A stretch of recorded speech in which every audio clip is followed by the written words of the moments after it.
Rotary club of बेळगावच्या वतीने आयोजित करण्यात आलेल्या अन्नोत्सव 2025 ची काल मंगळवार दिनांक 14 जानेवारीला सांगता झाली।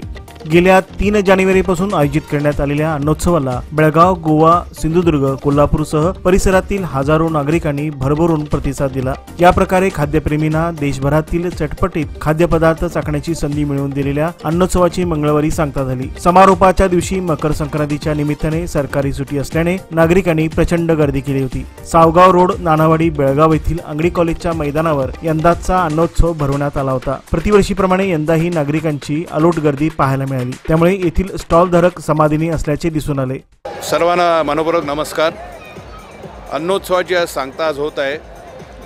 3 जानेवारीपासून सुरू झाला अन्नोत्सव आज 14 जानेवारीला संपत आहे। बेळगावच्या नागरिकांनी प्रचंड प्रतिसाद दिलेला आहे।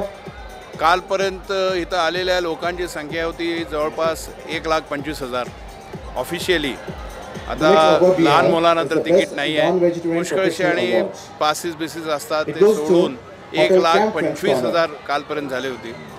आज एक 15,000च्या पर्यंत आसपास लोक आलेले आहेत। माझा अंदाज असा आहे की 1,40,000 या वर्षी होणार। गेल्या वर्षापेक्षा एक 10-15% ही संख्या वाढली आहे। याचा अर्थ असा आहे की लोकांना ह्याच्यामध्ये इंटरेस्ट आहे, लोक एन्जॉय करायला लागलेत आणि यशस्वी अशी सांगता होत आहे।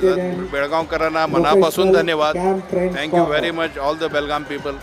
आणि ह्याच्यातून जो काही निव्वळ नफा होईल त्याच्यातून लोकांसाठी, बेळगावकरांसाठी, मग शाळा असू दे, पाणी असू दे, any program which is worth for the community service बेनिफिटला काहीतरी चांगला असेल तोच केला जाईल आणि लवकरात लवकर केला जाईल, त्याप्रमाणे अनाउन्समेंट केली जाईल।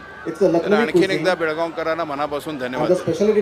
दरम्यान बेळगावसह मुंबई, पुणे, हुबळी, धारवाड, दिल्ली, हरियाणा, राजस्थान, जम्मू काश्मीर येथील खाद्यपदार्थांची चव येथे येणाऱ्या प्रत्येक खवय्यांनी चाखला। खाण्यासह कर्णमधुर संगीताचा मेळ या अन्नोत्सवाने दिल्याने नागरिकांनी याचा आनंद लुटला। समारोप कार्यक्रमाच्या शेवटी रोटरी अन्नोत्सवातील स्टॉल धारकांचा रोटरीच्या पदाधिकाऱ्यांच्या हस्ते सत्कार करण्यात आला।